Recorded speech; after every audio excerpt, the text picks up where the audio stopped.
What is going on, everyone? Welcome to another very hot, very exciting episode right here on the MIgardener channel. It is a hot one today. In fact, it's almost 90 degrees. And for those of you that live in Arizona, Texas, and Florida, I understand that it was like 90 degrees in December. You guys are totally used to this hot weather, but I am a fair weather gardener and it is hot out today. So I'm not going to be doing a lot of work in the garden today. I did have some plans to bring you guys along for some things we were doing, and I will bring you guys along for those things. I got to pull out some summer crops. We've got to harvest the potatoes. We've got to harvest the onions. We've got to plant some fall crops. And we've got to do some bed prep, some soil prep. So there's a lot that I need to do in terms of maintenance, but I do not want to do it today. It's way too hot. In fact, I will wait either till the sun sets and it gets cooler, or I'll just wait for another day entirely. But I did want to bring you guys out for a video because I love being out here in the garden with you guys. I just don't like working in the hot weather with you guys. If you like working in the hot weather, there's a lot of stuff that you can do. Just come on over. So I do love being out in the garden. I do love bringing you guys out for more for new episodes, but I didn't want to do a whole lot of work today with the temperature being what it is today. And so I figured I'd bring you guys along to harvest some carrots. Now, a lot of you have been asking about our carrots because we did something differently that we don't normally do, and we left our carrots in the ground about 30 days after their maturity date.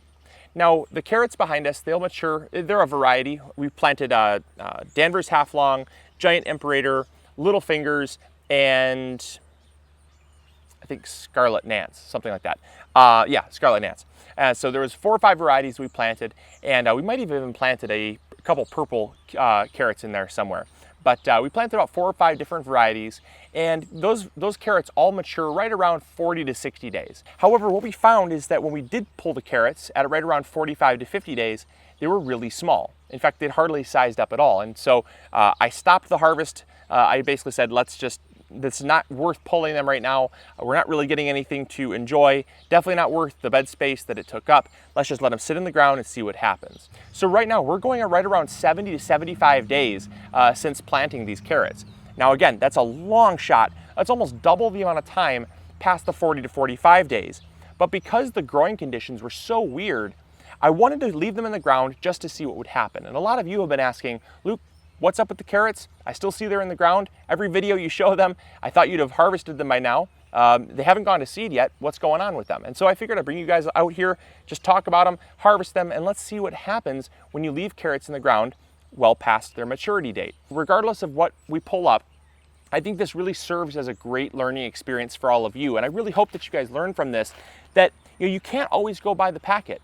When the packet says 45 days to maturity, that's a good, good ballpark to estimate your harvest time. But it's definitely by no means a written law that that's going to be the amount of days, because there's a lot of things that are variables. How much sunlight you get plays a big role into how fast the crop matures.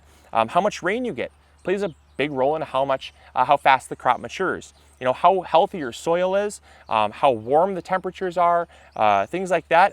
Those all play huge roles into how fast the crop can mature. All right, I'm just gonna throw them in this. I don't really have a proper container right now to throw them in. So let's see what we got here. So again, we just took a blend of carrots, mixed them all together, and then dispersed the seed. Would I do that again? No, I definitely would not do that again. And that's because the Scarlet Nance, they mature in about 45 to 50 days. The Giant Imperator, they mature in about 55 to 65 days. They're a later carrot. The Little Fingers, they're like 45 to 50 days. They're a much earlier carrot. So you get a bunch of different maturity dates, and without knowing what you're pulling, you could be pulling something that's not ready to be pulled yet. Not a great move in my opinion. Would not do that again, but lessons learned. So let's check it out. Let's see what we got. Okay. All right, so yeah, we got some of the smaller Little Fingers here, stumpier little carrots. This is a say Scarlet Nance, much stumpier, or no, I think this might even be a Royal Châtenay. I can't remember. We planted oh my gosh, we just took literally every packet of carrot seed we had and threw it into a jar and mixed it up. So they don't come with tags on them when you pull them up. So it's something. I think it's either it's a really nice carrot, by the way, but it's a nice size carrot. But yeah, can't tell you which type it is. I think it's probably if I had to guess, probably either a Royal Châtenay or a Scarlet Nance. But we got some stumpier little carrots, some little fingers, a little deformed carrot there, but beautiful.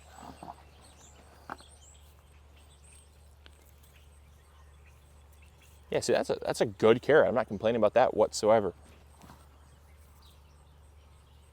A lot bigger than when we first were pulling them.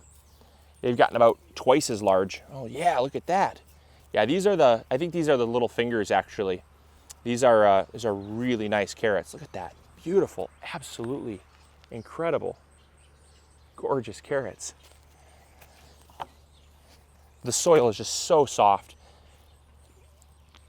so fertile. Oh my gosh, wow. Leaving them in the ground was a good move. Very good move. Beautiful. Oh my goodness, these are such gorgeous carrots. Oh, that one broke. Absolutely beautiful. Look at that.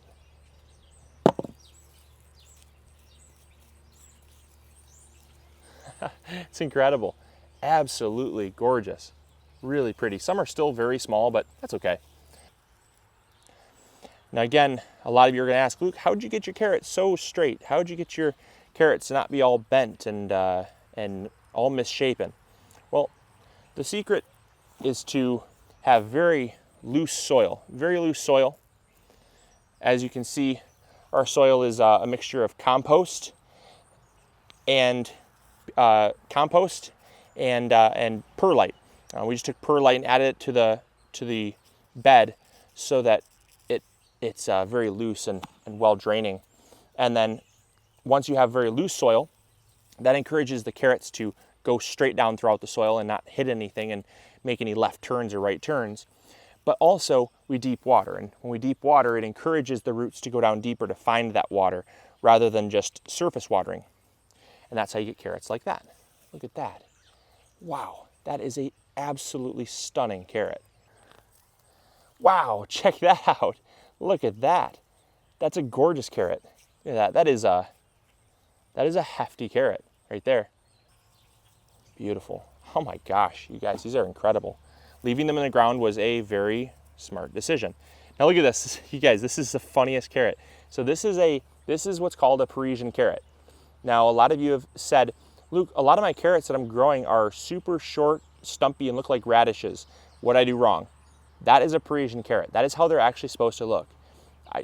Don't ask me why they grow like this. I think it's just a genetic mutation maybe of the carrot. It doesn't form a nice long taproot, but that is a Parisian carrot. They are incredible to grow in containers. They grow really well in containers because you only need maybe 5-6 inches of soil. You really don't need that much soil to grow these, so they grow very well in containers. Now, fun fact for you, carrots were actually domesticated in Afghanistan. The first carrots actually started out as black. Then a few carrots turned out red, yellow, orange, and even white. And so you have lots of different colored carrots, but the wild carrots you see actually are white root, and they are in the same family as the modern day carrot, but the first domesticated carrot actually came from a black rooted carrot. Wow, the carrots in here just look incredible. They're so, whoa, they're so beautiful. This is definitely the biggest carrot, the longest carrot, I should say. Absolutely incredible. Wow, that's just stunning. Absolutely incredible. So yeah, I would say leaving them in the ground was definitely a worthwhile decision. Just, oh my goodness, every time you pull them up, it's just, that is a huge carrot too. It's just so exciting to pull carrots. So, was it a wise decision to leave our crops in the ground 30 days past the maturity date? Undoubtedly, yes. It was a great idea to do that. Now, would it always be a good idea? No.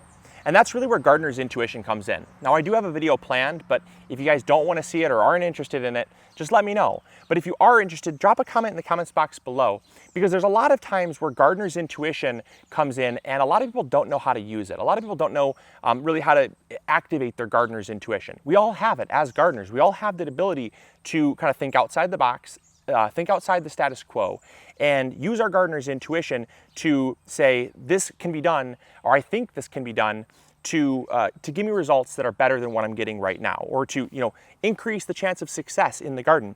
And that gardener's intuition is very handy. And that was partly really what allowed me to make the decision to leave them in the ground longer. Is I started at 45 days and I pulled them up and I said, well, they're not ready yet. What can I do to make them bigger? What can I do to make them ready?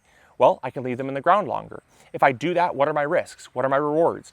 I weighed the risk and reward, and I used my gardener's intuition to kind of tell myself what I thought was a safe risk to take to getting bigger carrots, and the risk paid off. It definitely was a wise decision, because we ended up with, like I said, 2 or 3 times bigger carrots.